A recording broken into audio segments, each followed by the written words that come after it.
Good evening, everybody. Thank you for joining us. My name is Fesse Longe, and I'll be today's moderator for the Black Doctoral Network weekly web series entitled Conversation Starters. And today I am really happy to present to you all today's topic, and we will be talking about Black Girl Magic. The purpose of this weekly web series is just to highlight various topics that are really relevant to our community. And to do that, we actually have some panelists that will be joining us today to really dive deep into the phenomenon of Black Girl Magic. So to start, I will go ahead and introduce our panelists, and then we'll dive into the questions that we have. So our first panelist is Dr. Wallace, who is a veteran educator. She has a plethora of research surrounding the school to prison pipeline, and she received her PhD in public policy.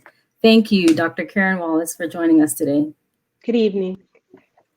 Okay, our second panelist that we have is Ms. Ashley Nash, who's an author and also a counselor and facility director. She actually is pursuing her doctorate in counseling education. I welcome you this evening, Ms. Ashley Nash. Thank you. Thank you. Hi, everyone. And lastly, we have Dr. Janine Wilson, who is an author and also has 25 years experience as an educator in elementary school and higher education. She received her doctorate in education curriculum and instruction, and she also serves as a California teaching and performance assessor. Thank you, Dr. Wilson, for joining us. Hi. How are you all doing this evening? We're good. Doing well. So I'm thoroughly excited that you all could join us as we discuss the phenomenon of Black Girl Magic. And I really want to just go ahead and get started on this topic because I know that a lot of our audience members can really relate to this. So first and foremost, I want to know from each of you all, why is Black Girl Magic movement important to you, and describe ways it relates to you. I'll go ahead and start with Dr. Wilson. Black Girl Magic movement is important now because it's our time to shine, and with the Black Lives Matter, it's showing our excellence, even though we've had it before. And it's important to highlight the girls' experiences, their education, their talents, their abilities. It's important to me because I work with minority girls, Black girls, and I have two daughters of my own. So they've experienced some things that help them define their lives and their perspectives and how others see them. So I think it's important that we highlight their talents, their abilities, their academics, and it's their time. It's their time. Okay, definitely. Thank you for your response. Dr. Wallace, how about you? I think that the Black Girl Magic movement is important because as an educator, I always see a lot of Black girls in trouble at school. And I think it's important that we celebrate them and make them feel good about themselves and push them to their full potential. Also, I have two daughters. One wants to be the next Steve Jobs, and she's wanted to be that since she was 3 years old. So I want to encourage her and other girls that want to go into STEM to achieve all that they can achieve. Definitely. And Ms. Nash, how about you? What are your thoughts about that? For me, Black Girl Magic is a rally cry. It's saying that we're allowed to prioritize ourselves first, because as Black women, we tend to have like this superwoman syndrome. And so it's like, as long as my kids are good, then I'm okay. As long as my spouse is good, then I'm okay. But we're rarely the forefront of our own well-being and our own like motivation and mental health to continue to be excellent, to be magical. And so Black Girl Magic for me is just kind of saying like, yeah, we're here. We're doing all of these things. We have been doing all of these things, and we deserve to be recognized for that. And it's not in a way that we should feel guilty attached to it. But no, it's okay. We're kind of like, it's our way of like showing our shoulders and saying like, hey, yeah, we've been the ones at top. We've been top tier. So I'm glad that the rest of the world is like able to catch up. Yes, definitely. I like all of you all's answers because you pretty much hit a lot of key concepts first of being recognized, letting the world know that we are here, we are important, we are doing things. As you all know, there's a lot of more of a focus on our other counterparts. And with regard to that, we have this is our time. So definitely agree with you all. So the next question that I have to dig a little bit deeper into that, how would you all really define the phenomenon of Black girl magic? I know it can be conceptualized from different lenses. So I would love to hear each of you how you guys would describe that. Dr. Wilson. Well, I think the phenomenon of Black girl magic, it can be defined as their contributions. We see society looking at us all the time, and we need to be able to show our contributions to society in academics, in schools. We have persevered, and we were always here. We weren't hardly recognized, but we were always here. We were always grinding. We were always proving ourselves. We were always making our own way. And even though we weren't the main focus in school or anything like that, we still were grinding, learning, developing, striving in our own area. We were doing those things in different areas that mainstream society has not always highlighted for us. So we were doing science, we were doing math, we were doing the arts. So I think it's important now, and it's something that we can relate to because we're all different, and we all have different contributions to society and even to our own culture. So defining that, our contributions to society, to our culture, is a good thing for our phenomenon for Black girl magic. Awesome. Thank you. Dr. Wallace. Well, I think throughout history, Black women have been at the forefront. We took care of all the children. We were in the forefront in the civil rights movement, the suffrage movement, and a whole bunch of areas, but we never got any recognition. So I think it's time for us to shine and for everyone to see the accomplishments that we've made over the years. Wonderful, wonderful. Ms. Nash. Kind of piggybacking on what Wallace and Dr. Wilson has already stated, but it's kind of, for me, is to be a Black girl, it's the movement the movement for me is a mirror. It's kind of like, oh, we can do that, and we can do this, and we can do that, when, Right. Naturally we're subjected to ceilings that tend to be lower than everyone else's. And so it's kind of like you're able to see someone who looks like you shatter through that ceiling. And then for everyone else, it's kind of like a stage to say, no, we've been the ones. I think Dr. Wallace just said, at the forefront. We've been the ones kind of like, as Dr. Wilson was saying, putting in work in the background. And so now it's no longer our time to push for equal rights for women as a whole. It's no longer our time to push for equal rights as another minority population like the LGBTQ community. It's our time to put all of that effort and all of that win behind ourselves. Right, exactly. And that leads me to the next question that I have from you all. You all did mention recognition and of our contributions in various fields, research fields, academia, professionally. Why do you think it is important to discuss Black women's achievements and experiences in today's society? I can start with Dr. Wallace. I think because there's so much negativity associated with Black women. Everyone assumes that we're angry and we are always confrontational, but that is not true. I know in places where I work as an educator, people don't celebrate Black women. They are always think we're standoffish or we can't contribute to anything. So I think it's time that we show people that we are supposed to be in those spaces. So I'm supposed to be in the same room as this man or this person just because I'm me and I'm a Black girl and I'm fabulous. Right, definitely. I second that. Dr. Wilson. Yeah, I agree with Dr. Wallace. I think that it's important that we don't box ourselves in, because I think that as a people or as society portrays us, we only can do a certain thing. We only can be a singer, or we can only be in the entertainment industry. And that's to highlight what little girls look up to, being the next celebrity or things like that. But we need to highlight other achievements in different areas.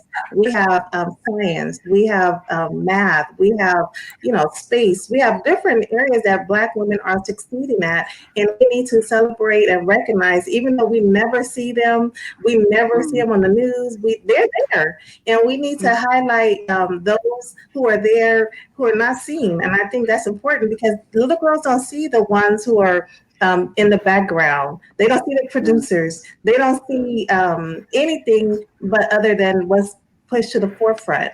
And I think when we highlight different areas, when we highlight different people, different careers, different paths, then students, Black girls have a choice.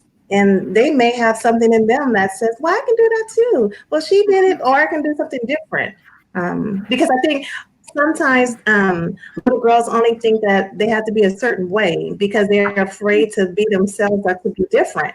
And when they box themselves in, they just go along. Okay, well, I can, when you say, what do you want to be when you grow up? I want to be a singer. And then the next girl, I want to be a singer. I want to be a singer. So I think they box themselves in because they don't really see or know the achievements of other areas that Black women have done and have succeeded.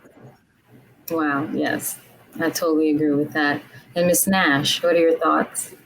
So just again, piggybacking and kind of adding that it's 2020 and there's still certain titles that lead with the first Black woman to, and it's 2020. So that's still mind-boggling to me, but also completely understandable in our white, cisgender, heterosexual, male-driven work society. But to see the fact that we're still breaking through the doors to get into the rooms, and now our burden, and I don't say burden in like a negative light, our burden to carry is to make sure we're not the first. We may be the first, but we're not the last. So it's kind of like opening the door to say, okay, yep, I'm the first. I'm going to set the standard as the space, but I'm also going to create opportunities that allow for other Black women to step into this space. So I may be the first, but it's never my goal to be the last. Right, definitely. I love everyone's answer, and what I'm getting is that we are not supposed to be boxed in. There's more to us. There's more that we bring, and we've been involved in history and in inventions and research for a prolonged period of time. So that's definitely relevant. And so I want to switch the conversation a little bit, and let's go more so into more of looking at the achievements and the success as it relates to the educational system. So my question to you all is, do you think that the current educational system provides a necessary foundation for Black women to achieve their goals? I'll go ahead and start with Ms. Nash. Oh, no, I don't. Do I feel like there's more work being done for that to occur? Yes, but do I feel like it's a slow ball to be rolling? Definitely. We're still putting. I can, I'm 28 and I can still remember being in like AP and honor classes during high school and being the only one that looked like me in those spaces. We're still kind of presented as token pieces in some educational spaces. So we're still trying to say, okay, I am not the anomaly. I'm not some, yes, we are magical, but I'm not the only one. So in that sense, we're still trying to find our footing in educational settings. And we're still trying to find our footing to not just be the Black woman in the space, be our authentic selves in that space. And so now that we're through the door, now they want to push us out by dictating our hair or our style or things of different other aspects of what make Black women unique and special, to try to find new ways to push us out. And so our foot may be in the door, but it's the education system is just not, it's still not one that is for us. And that is speaking from me who someone who went to HBCU on a full academic scholarship. I had a scholarship through my master's program. I had a scholarship through my PhD program, and I know that I'm still one of few. So it's not enough for me to be in the room. Oh, okay, got you. Dr. Wilson, what are your thoughts about that?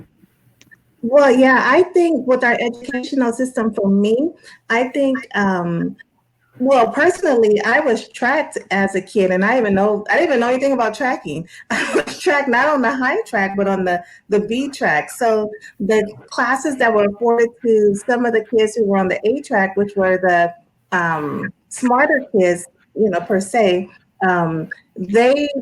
they got the AP classes or the honors classes, and those of us who were on the B, we just had the regular classes, and those who were hope that they, went through the system. But I think now there's a fight to get those classes. If the parents aren't aware of the classes, if the parents aren't aware of the programs that are offered, then those Black girls don't know. They do not know. And I think that another area that schools are failing in is to identify those students as gifted. A lot of that's from my research on giftedness, and a lot of Black girls aren't being identified or recruited or sustained or retained in the gifted programs because at a younger age, teachers are, they're not identifying them based on their academic ability, because there are different ways to measure giftedness and intelligence. So if they're going basically on the test, then those kids are not being in those programs, so they're getting left out. So basically, I think the parents need to fight for the classes. The parents need to be aware. The girls need to be aware, because they're not going to push out that information and freely give it to the Black girls. They have to know about it. So I think in that sense, I think the counselors have to be prepared to deal with Black girls in a good way. They need to develop a good relationship with the Black girls, because if there's not a good rapport with teachers or the counselors, then they're not going to promote, come and, join the program. They're going to keep it to themselves. And that's how we get left out. The programming, the rapport with the school administrators, and parents not being aware of different resources, avenues, and, scholarships, classes, waivers. So they're missing out on those things in the educational system. Wow, thank you. Great points. Definitely great points with regard to that. Dr. Wallace, what are your thoughts? Well, I agree with Dr. Wilson. My research is on the school to prison pipeline, and I studied African American girls. And as I said before, I see every day how Black girls are pushed into situations because, they were talking smart to the teacher, or that, they just didn't work well with a counselor. So where they're not being pushed into the AP and the honors classes. Also, I teach at a majority high school. I know that's an oxymoron, but most of our population, our teachers, is white. And so they don't really understand the needs of Black and brown children. So I feel like we need cultural competence in schools to help them to serve this population better. Okay, wonderful. So you all mentioned the importance as far as building rapport and family and things of that nature. How influential do you all think that family, school, and community is on the academic success of Black women? I will start with Ms. Nash. Okay. So, for my current research concerning Black women, it's actually on transgenerational trauma. And that is basically genes and certain scenarios and characteristics being sourced in trauma and then being passed down to their daughters. And so when it comes to family and their impact is very strong, to the point to where they are the first people to give a Black girl a view of what the possibilities are. So if they're solely looking at in the home situation, if mom has, a high school education and didn't further her education past that and has been working a job that she's been in for 20 years, then it wouldn't be far-fetched to imagine that her daughter is saying, okay, you know what, I'm gonna get my high school diploma. That's my cap. That's where I want to stop. Is I want to make sure I graduate high school. That's my marker for success. And unless parents are feeding back into their children, like, yeah, this is where I stop, but I stop here in order to build more onto this platform so you can keep going. So if it's not presented as a way, if it's not presented in like an elevator type of situation to say, yeah, this is my floor, this is where I decided to stop. This is where I decided to build for you, but I want you to keep going. So if it's just presented as the way that, okay, this is kind of like, it is what it is. Like, this is what my family does. We go to high school, we graduate high school, and then we work jobs until we die. So yes, for me to stop rambling, I believe that family is completely influential of the track for education because the value for education and what it means to continue your education, whether it be formal education like colleges or universities, whether it be trade school, whether it be, I'm not sure if cosmetology school or beautician schools are under the same like umbrella trade schools, but I got to put them in there as well because that's what my mom does. But regardless of the field, you have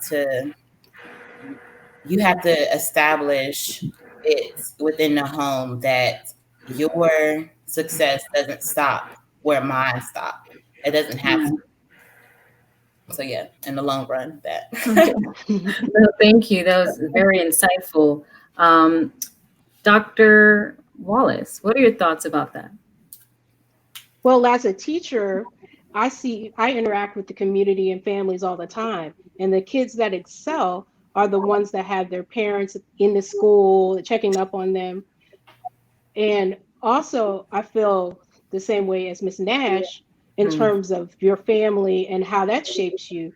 My parents are both educated. My father has a PhD.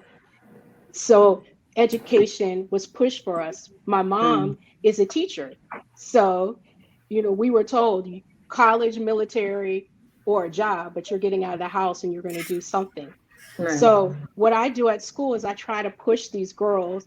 So maybe they'll become the next Dr. Wallace because I am the only PhD in my school and one of 8 PhDs in the whole school district.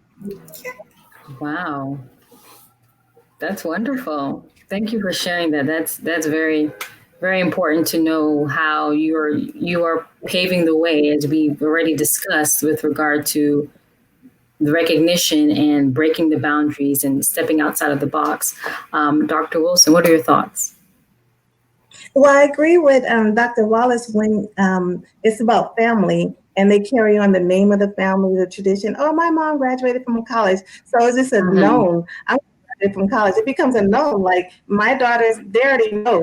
Oh, that's like high school's nothing, But college, okay, but we got to get our masters too. So they try to emulate what the example the parent did for them. So it's not for students who have that example already, they know that they're not going to stop after high school. But students who don't, Black girls who don't, the parents who have stopped after 6th grade or didn't finish high school, they sometimes think that's their end of the road.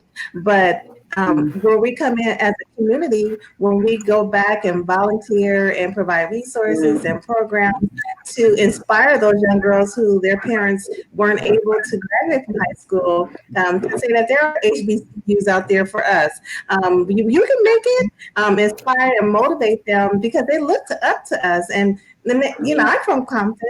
And they're like, well, she did it. And I'm looking at somebody else, well, she did it. And so you inspire girls like that. And it's important for them to look up to us. And we can't be so standoffish. Oh, no, you know how that whole story goes, because then they think it's unattainable for them. So when we put ourselves out there and say that it's okay that your mom didn't graduate from college, but you can, you're smart enough, just instill that to them as a young person. And I think that's important. When you give them that little bit of hope, in the elementary level. And one experience I want to share is that I had one little black girl. She's 26 now, and I cried my eyes out. She came back. I had her as a third grader. She came back 3 years ago. 2 or 3 years ago, and she came and she had a little envelope and it had a little ribbon and it had a note that says "as promised." Because I'm like, when you graduate from college, but you're not in third grade, you're like, yeah, I'll be retired by then. I'll be old. But you don't think that they're listening to you. And so I said, when you graduate from college, you invite me. So I always tell the kids that. And so then she came back and she brought her college graduation. I was the only one who she invited me to her college. I just cried and cried. She's like, as promised, Dr. Wilson. And so, when you say something to the kids, they don't forget, especially if they have that feeling that they can do it. Well, she said I can, so Right. I think that's a long way. I think it does. Yeah, no, you highlighted something very important, that bit of encouragement and empowerment that is necessary when we're talking about educational attainment and, only being the only individual within the family to get a degree, a higher education degree. So that's very profound, what all you all have said. So we're going to transition a little bit here and go into a more of a social direction. And the next question that I want to ask is, how do you all think the social movement of Black Lives Matter has impacted the narrative of Black Girl Magic? We can start with Dr. Wallace. Well, I have a mixed opinion on this. I feel like Black girls are coming to the forefront again because, we're leading different marches. Like we empowered Black women for a long time, but Black men are always, we always get upset when a Black man is killed by police. But there are so many Black women that are missing, or there's so many Black women, there's violence against them, but we do nothing. But I feel like as a people, we still need to come together. So yes, we're making progress with Black Lives Matter, but I feel that we still need to highlight and celebrate women and their accomplishments too. Yes, definitely. Ms. Nash, what are your thoughts about that? For me, it's so ironic that Black Girl Magic has become kind of like an afterthought when it comes to Black Lives Matter movement, because the Black Lives Matter movement was founded by Black women. So to say now that Black women again have to step further into the background because we need to support and all be encompassed under Black Lives Matter. And that's not to say that it's a bad movement in any sense of the word, but I also think that its president has overtaken Black Girl Magic, and the Black Lives Matter movement is being projected as only impacting or that's not a real word, for the majority part impacting Black men. And so we hear of, George Floyd, yet Breonna Taylor is still awaiting justice for her murder.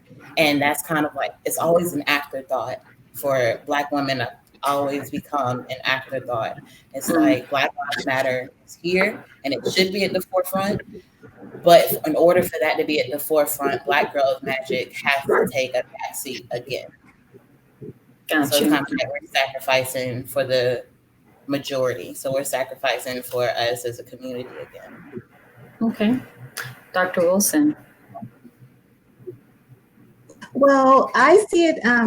I agree with both of the ladies have said, but I see it as also, in addition to what they've said, I see it also as everyone is interested in us now. So I've always been Black. So now it's like the spotlight is like, okay, how did you endure? How did you, face that? So I get a lot of that, when it first came out, in March when the COVID and with the George Floyd and so we were scared to go outside. Okay, everybody's looking at us because they want to. Did you really experience that? So that's the question. Did you really have to endure? And so people are looking at you side eye, like, wow, look at your. But we've grown up like that. We've always. It was nothing. It's nothing new to us. But I think for the movement of Black Lives Matter, I think it's a good thing because now they're interested in us and they can see that, oh, they've been doing that, a long time ago, or they've been doing it for a while. And look at them, they're very strong. They've endured and they keep on, they're persistent. So I think of it as they look at us as we're persistent. We won't give up. We here. Black girls are still doing their thing. Black guys are still doing it. I mean, it's a movement, and I think it's a positive highlight for us to showcase we've been here and we've been enjoying the things that were impossible. Yes, definitely. Thank you all for your answers. I want to take a moment to acknowledge our viewers. We have a lot of comments coming in. A lot of our audience members are agreeing with you all and a lot of your thoughts and insights with regard to these questions. I just want to mention to everybody, go ahead and share this live session with your friends and personal networks. And just feel free to post questions in the comments and we'll try to get them answered as they come in. So with that being said, you all mentioned something that was very key initially in the conversation with regard to the portrayal of Black women in society and the perception that society has of Black women. So my question is, the portrayal of Black women in society is often negatively portrayed through the media. How do you think the movement of Black Girl Magic has addressed this? We'll start with Dr. Wallace. I think it's given us an opportunity to share our voices and so that people can see us and understand that we've been here all the time and we are magical. So we have to like push that negativity to the side. Look, we have Kamala Harris coming through. We have Michelle Obama. We have all these role models for Black girls. They can see, look, maybe I can be the next president of the United States. Right. So I think we just need to continue to lead by example and then let others see us in powerful situations. Okay, definitely. Ms. Nash, what are your thoughts? For me, I really enjoy the shift because I feel like we're finally not just being seen as fitting in like three categories, either it be, the unwed single mom or the angry Black woman or the sex symbol. And now they're having to be forced to say, oh, wait, Black women can be, other than that.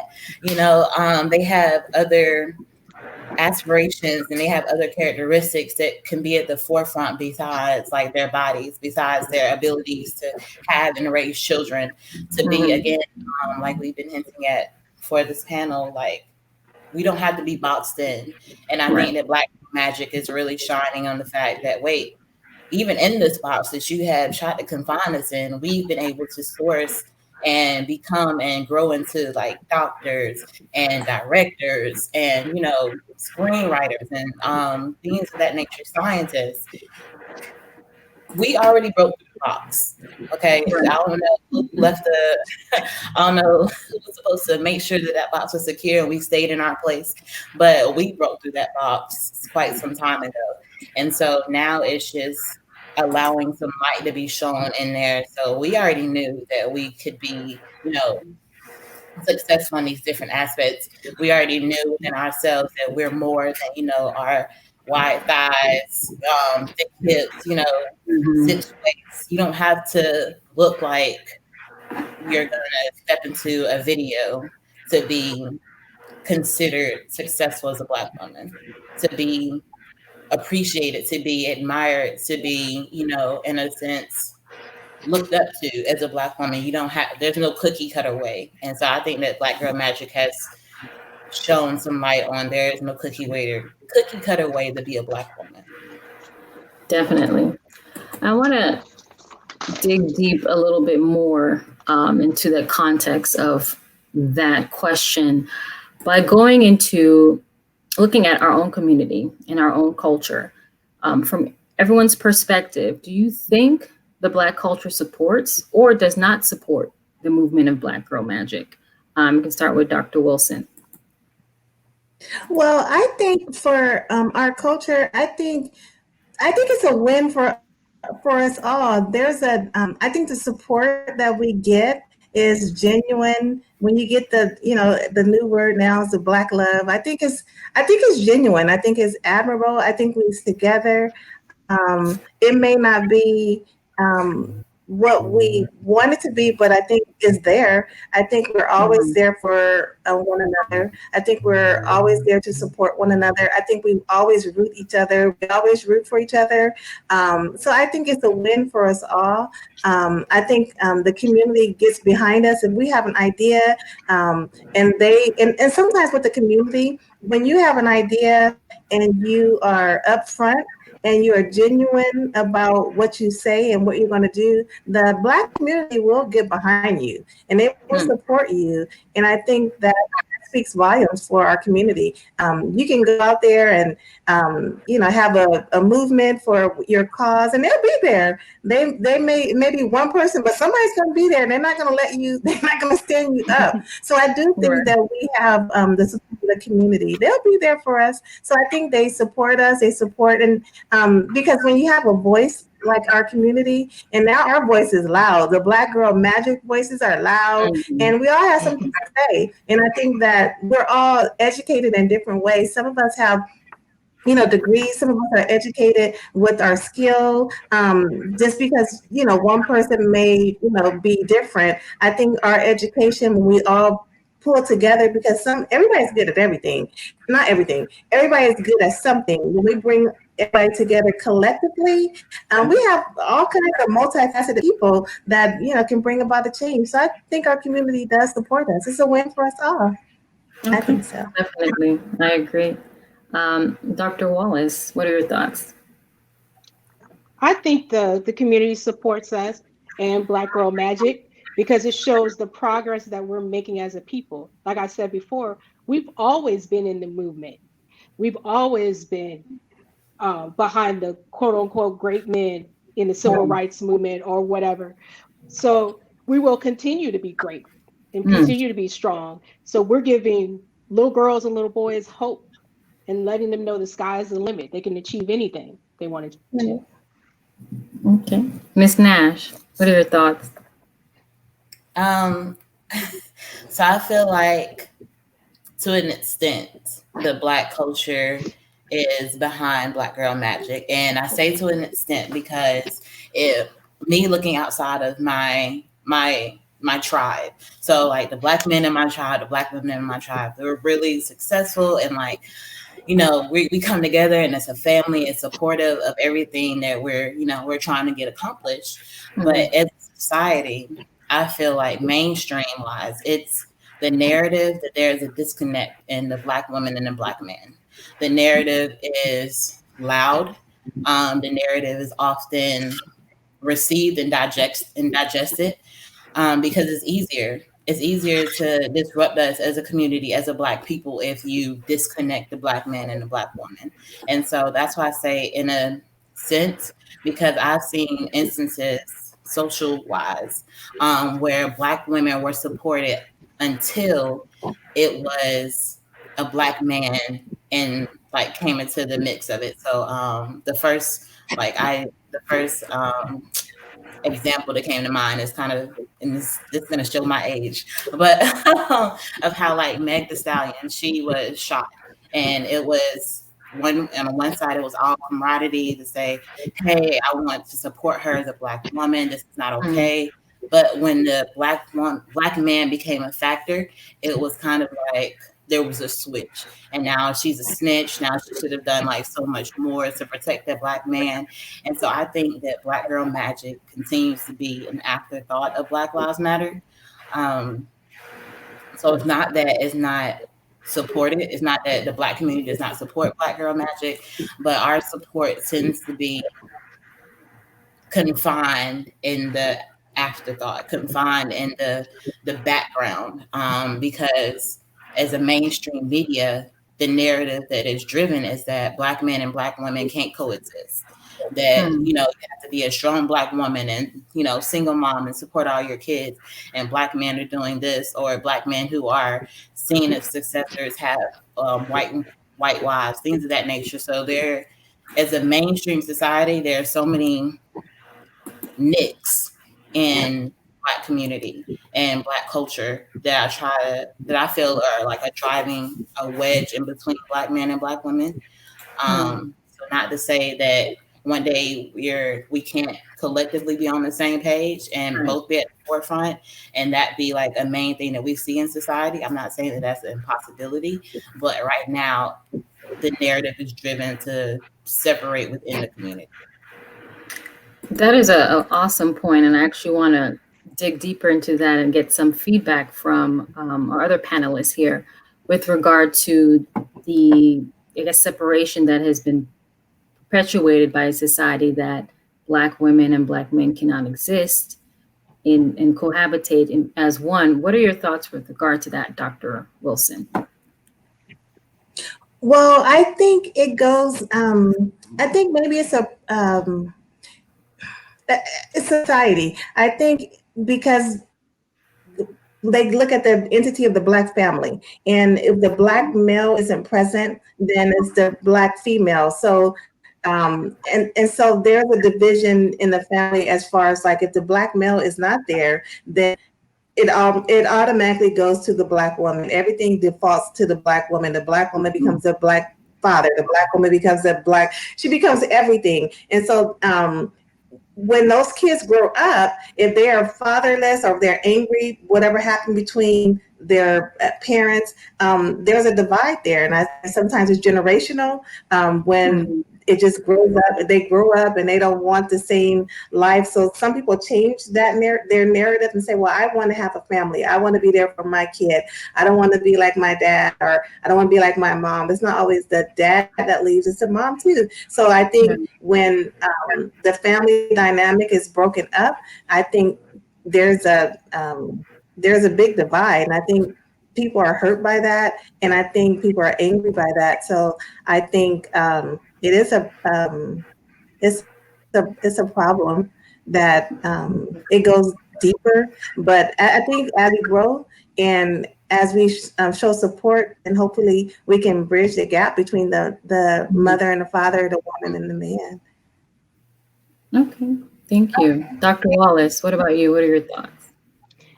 Well, I am a single mother and I raised two daughters by myself, but my parents were in the background and my brothers were around. So they had positive male role models. So they had a strong family background. So they didn't feel a certain kind of way about not having their father in the picture because they had a grandfather that was strong and showed them what a man could be, what the potential was. So I agree that we do need to come back to having a strong Black family. And I think I saw in one of the comments someone said about the school to prison pipeline and how the family is fragmented. So that is why we're not doing as well. That's why kids are not doing well in school, because the families are not supportive. The families are not there acting as a unit. Right, definitely. I agree with you all with regard to that. I just wanted to highlight that because that has been involved in a lot of the literature when you're talking about African American women's success as far as achievement in the various arenas. And another question that I have for you all, we've looked at Black Girl Magic movement from different arenas. What are some ways that we can continue to spread Black Girl Magic in society? Go ahead and start with Ms. Nash. I think things of this nature, panel discussions that are centered around the movement or Black Girl Magic in its whole. I think us not being so humble about our successes, and I mean humble in the sense of, yes, we celebrate internally. Yes, we may celebrate with our close friends and family, but it's so much. It turns into arrogance almost when a Black woman celebrates publicly. Like, we shouldn't be doing that. Like, our roar shouldn't be loud. Like, we're not deserving to climb the highest tower and shout out to the world of our accomplishments. And so for me is choosing to be uncomfortable in a way that it may be naturally easier to be humble as a Black woman, but just fighting through that to say, I have to make I have to make a roar. I have to make this grand sound when I break through this door. So everyone that wasn't paying attention is paying attention now to say, oh, she just got through that door. Let's follow. Like, let's see. And then other Black girls can say, oh, she just got through that door. That looks fun. Like, let's see how I can get through that door as well. But that ultimately is, for me, is not being afraid of our own power and Right. showing that. Okay, definitely. Dr. Wilson, what are your thoughts? Well, I think it comes from within on a day-to-day basis. If we instill confidence in our young children while they're young, I think they're little. You're beautiful. Your brown is pretty because I think that gives them that confidence that they need. Like, there's nothing wrong with my skin. I'm not too dark. In my hair, I remember my daughter. She was in the first grade, and she came home and she had drawn a picture, and it was swirl like cotton candy. She was in first grade. It was swirl like cotton candy. And so she's like, Mom, look at my hair. I was like, that's cute. And so she's like, it's cotton candy, right? And I said, yeah, it's cotton candy. It is cotton candy because it was so big. But I think when you instill the confidence in their skin, and your body's going to be different. Your body's not like that. You have muscles. And I think your body is just different than the average person. I think when we instill the confidence in our girls that you're different and it's okay to be who you are. It's okay to talk the way you talk. It's okay to walk the way you walk. It's okay to use your voice. If they don't get it, it's okay. If they don't get you, it's okay. So I think as educators, as parents, as family members, when we instill that confidence to the little ones when they're small, they're unstoppable. They got to be confident in the beginning. They have to be confident to walk that walk. Yes, yes. Dr. Wallace, what are your thoughts? I agree with Dr. Wilson because as an educator, you watch kids grow. I teach high school, but some of my kids are now almost 40 years old, and they're still coming back. Oh, Dr. Wallace, I'm so proud of you from graduating, for becoming a doctor.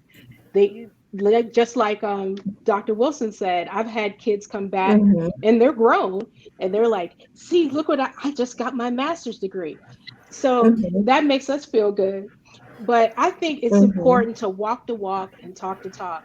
So even with my daughters and their friends, they see what I have achieved. And so they're like, okay, I can be like Dr. Wallace one day. Definitely. So I want to dig a little deeper because that's my goal with these series and these sessions. And I want to ask each of you all personally, how do you exude Black girl magic on a day-to-day basis? So I want to start with Miss Nash. Well, if you want to get personal, I have a history of suicide attempts. I've had 4 between the ages of 7 and 14. So I'm diagnosed with bipolar disorder, post-traumatic stress disorder, and generalized anxiety disorder. And so for me, Black girl magic used to just be, if I'm able to get out of bed today, like that's enough. So now it's just like making sure, and this is going back to something I said earlier, making sure that I'm not the last one. So yes, I became a published author when I was 20, but making sure that for young women, and now they ask me questions like, oh, how do I do this? Okay, you know what, here's, as we refer to it as free game, because I'm going to tell you how to do this, because I don't want to be the last one.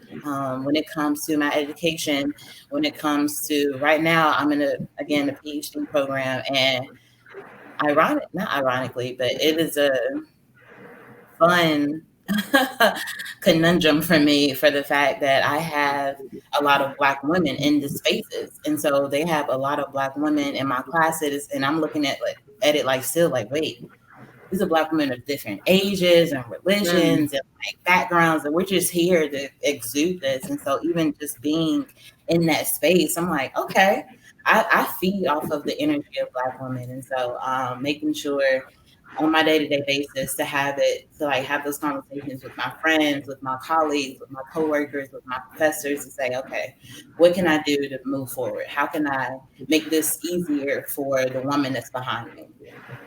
Got you. Well, thank you for sharing that personal information, and just disclosing that. That takes strength in itself, and I really wanted to just acknowledge that before we move on. Dr. Wallace, what are your thoughts? Well, for me, I try to make my own place at the table. As I said Mm, before, I teach in a school that's mostly minority, but the principal is white. Most of the people in administration or any type of situation are white.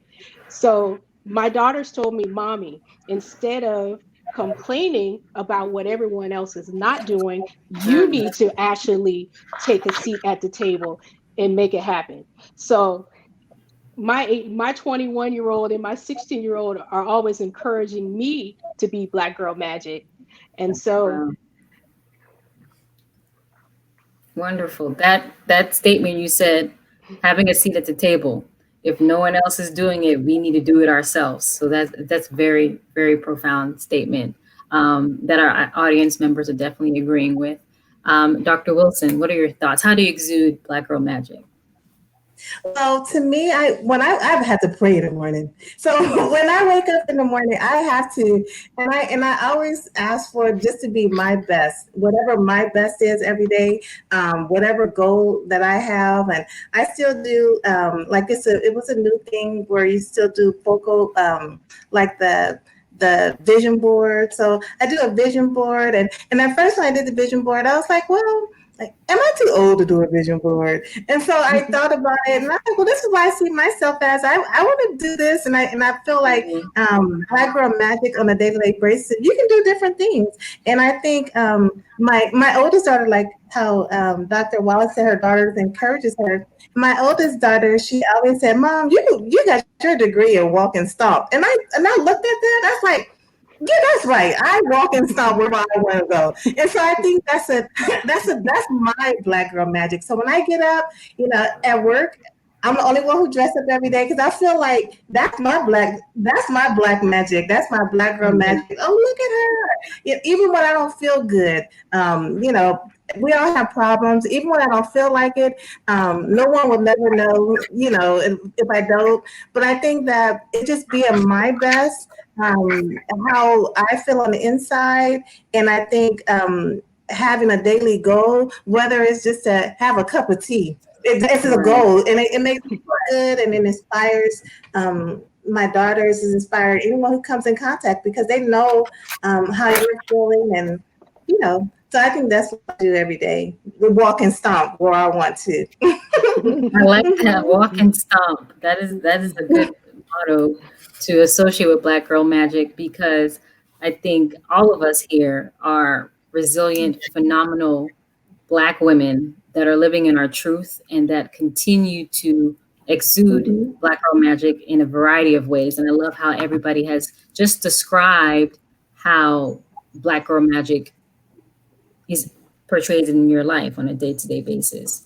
So I think that concludes the questions that I have for this evening. I want to say thank you to all the panelists that have joined us in this phenomenal, wonderful conversation with regard to Black Girl Magic. Again, I just want to say thank you for shedding light and letting the world know that we are here and we're not going anywhere. And just before we go, I want the audience to know how they can get in contact with you all just to have this conversation further, or, just get a little bit of more of your insight with regard to how you shared your conceptualization of Black Girl Magic. So I'll just go ahead and start with Dr. Wilson. What is the best way for the audience to get in contact with you? Oh, they can reach me on Instagram at the number 4, the Dreamer, DREAMER, or my email, WILSON_JAE@hotmail.com. Okay, perfect. Dr. Wallace, how about yourself? by email at Dr. Wallace, Dr. Karen Wallace at gmail.com. Okay, thank you. And Miss Nash, how can they get in contact with you?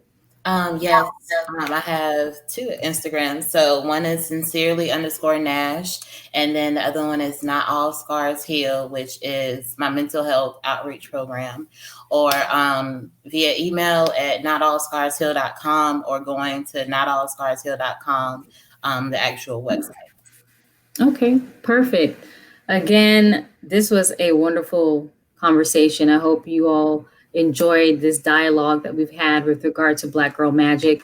And for our audience members who are tuning in, I hope you continue to tune in to the Black Doctoral Network conversation starters every Friday at 7 o'clock.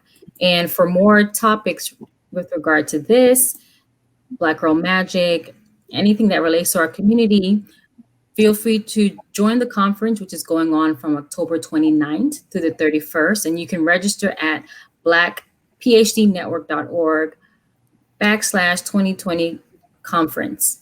And again, thank you, lovely, phenomenal, confident Black women, for coming and just sharing your truth. I really appreciate it.